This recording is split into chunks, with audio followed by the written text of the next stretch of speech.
Can Mew'S Shuttle Flip make a comeback?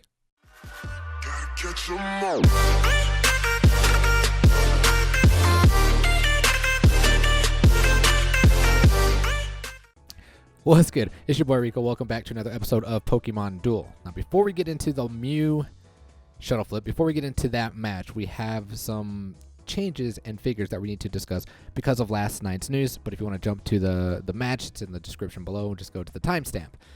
Now, we're going to have a bunch of ghost buffs, and there's some psychic buffs as well. So we can basically confirm that we're going to be getting a psychic and ghost gym, just like we predicted, or banner and gym, just like we predicted.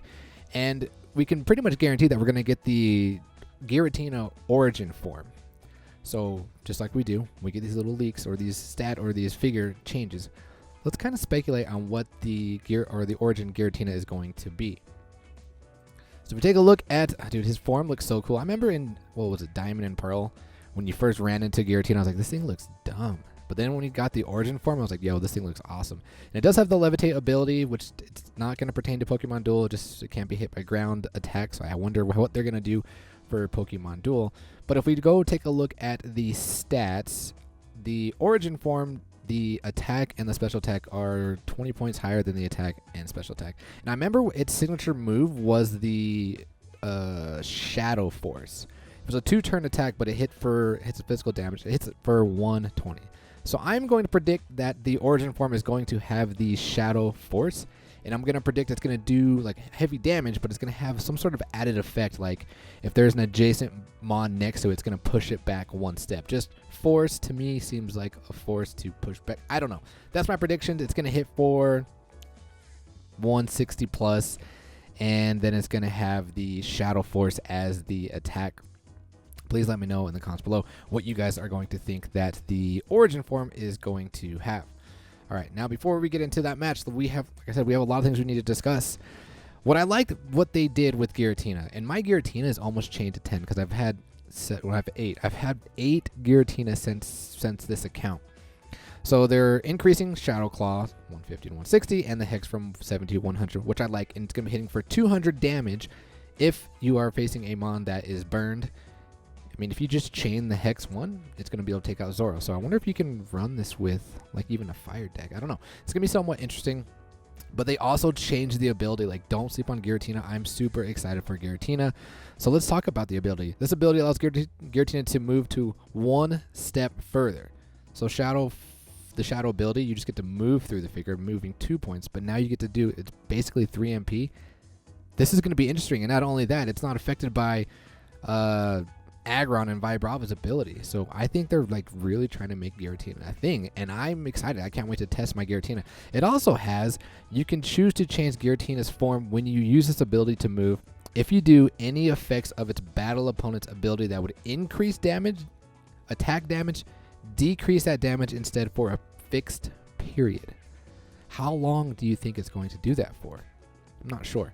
Lele, we're getting an extra star. Tarvold, why are we getting an extra star on Lele? Is there an issue going on that would make them give Lele an extra star? I'm not sure. There's not. I mean, when he attacks, he already has 3 stars. So with this, he's gonna have 4 stars. I mean, what 3-star purples did we normally have? Like, I can't even think. Blaziken, maybe? I think that's the only 3-star purple. Well, I guess the fly. Okay, maybe. I guess because of the dragons, the fly. Okay, that makes sense. Gardevoir, Kirlia, and Routes, they changed their Ghost Sensor ability also. And this I'm not understanding either, because basically who's going to rush? Who's going to go through your figures? Either Ghosts or Fairy. Fairies. That's what's prevalent. Why would they make it so now it's every mon? Well, I guess Dragon Sphere. That makes sense. Dragon Sphere, so now they can't. Okay, that makes sense. I like that. And Gardevoir gets a 100% increase in damage. Moonblast 70 to Moonblast 140. That's insane. I like what they did to Routes also. I remember rocking Routes a lot early on in the Imprison. It makes it, now they make it so if you land that attack, it becomes a miss. Instead of, like, it would just continuously spin forever. Well, not forever, but annoyingly enough.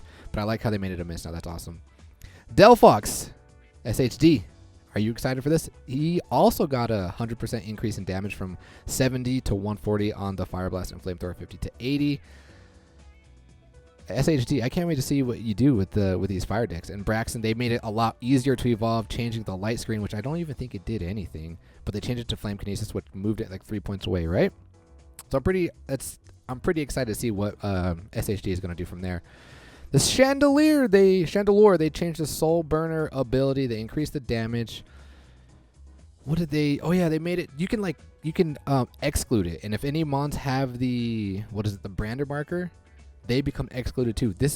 I'm really excited for SHD. I'm glad the updates they did for these figures in terms of SHD, because he's the one who runs them a lot, and I don't. So I'm excited to see what he's gonna do with this. And then they did the Lampet, they just increased the damage, and the Gorgeist, which I don't understand exactly what they did with this.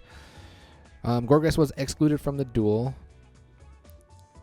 The Harvest Festival ability had the interesting effect of also excluding all Pokemon with Pokemon markers on the Pokemon. However, they were limited opportunities for it to trigger. Well, I actually had a video of it last year. So, but the season of Pumpkin is almost here. So for players to be better, enjoy this figure. We've changed both the trigger and the effect of the ability to KO rather than exclude. Why is that better? I don't. Oh, okay, I get it. Because the Gorgeist had to be excluded. Now if he gets KO'd, oh, okay, that makes sense. I get it. And then I'm not sure why they did Ghastly. I mean, we don't ever see Ghastly. We only see Ghastly in Rush decks. But they've increased the Destiny Bond, which is good because Destiny Bond is basically like a double edge. But I don't know. This is weird. I don't know why they increased the Ghastly. But I'm looking forward to my Giratina. That's what I can't wait for. Well, can't wait to see what SHD does with the Delphox and Braxton and the Chandelure. I'm excited for the Giratina. Like I said, mine's almost chained to 10, but I'm kind of excited for these. And I'm excited for what new figures we're going to be getting. So, I mean, we already did a video on the new figures that we think we're going to be getting. Now, enough of the rants. Let's jump into the match after we open up these. After we accept these, maybe we'll get some gems. I still need to play 2 league matches, and hopefully we'll pull in EX. Hopefully we pull the Guzzlord. I want the Guzzlord because I want to create a deck with it. But the team, or not the team match, the Queen's Cup is here, and I didn't realize the Queen's Cup was over in like 2 days. I didn't realize it was that short. So I don't even know if I'm going to get the EX. I don't even know if I'm going to get the Alolan Sandslash. Actually, I'll probably grab for the Sandslash because I do want one more of those figures. Ooh, 30 Carmenite. I'll take it. But yeah, that's crazy. Where are you guys at? I'm like 2,000 wins. I'm far away, so it's going to be interesting. Monthly, you guys, we are still... Where are we at? We're 163. Tomorrow we're going to stream, and we're going to try and crack into that top 100. I don't even know if I'm there right now. At the I'm still at 2200. EX, please. No, we don't get an EX. For Uniclus. Oh, man. Just wait until these guys get buffed. Just wait. I'm surprised DOA didn't get buffed. I was actually predicting that. That's kind of weird.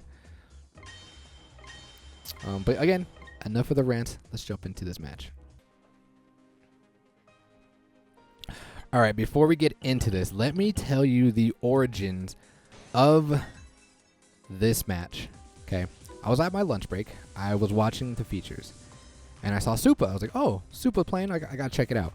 And he was playing against the opponent. I'm sorry if you watch videos. I don't remember what your name was, but he had a deck pretty much like this. The only things that I do remember were Mew, the Rotom, and the Keldeo. I think there was Sableye, I think there was Tapu Fini, and I think there was either Zoro or Lucario. Basically, it was like an anti-meta deck, and Supa was running the Dragons. So I'm looking at this deck, and I'm like, okay, it just looks like an anti-meta deck. What it could do. And he basically set up the way I set up. Well, I set up the way he set up. So I'm going to set up real quick, and then we're going to stop, and we're going to talk about it. We're going to stop it right here. So this is the setup they had. Supa had he had a dragon here. He had, I think, Ray here. And I don't remember what else he had. But the opponent basically had Mew, Rotom, and he had the Keldeo. Now my Keldeo, I don't have the Resolute form. But Supa, nothing's going on here. So this is basically the setup you want to have. You want to have Mew here, and you want to have Keldeo here. Now, normally, I wouldn't put Keldeo here. That was obviously a bad matchup. I definitely would have put Sableye if I was like actually trying to play. But like I said, this was at work. I was trying to get the cheese. And so what happens here is the opponent that was playing Supa, he decides to wash machine here and then goes back to the goal. And I was like, wait, why would he do that? And Supa, obviously unaware as well. Well, when you turn everything into water, this thing has the ability, Sprinkler, that your water mons can go through water mons. So because everything is water, you now have 2 mons that if they land their blue, they move 2 spaces away. So you know what the cheese is now. You're going to DC, you're going to go through your figures, and we're going to have to attack the Fracture because of Fracture's ability. But that's the cheese. And I was like, Supa, I can only imagine how pissed off you were after that match. But the opponent is unaware of what's going to happen. He's going to attack my poor Caldio. I'm going to switch out with my Zoro. Doesn't really matter. Well, I guess it does matter if I do miss the cheese. But I do get the cross counter here. And yes, my Mew, I actually chained it back. Or not chained it back, but put the Carbonite back into the Shuttle Flip just for this video. I don't know. I might keep it here.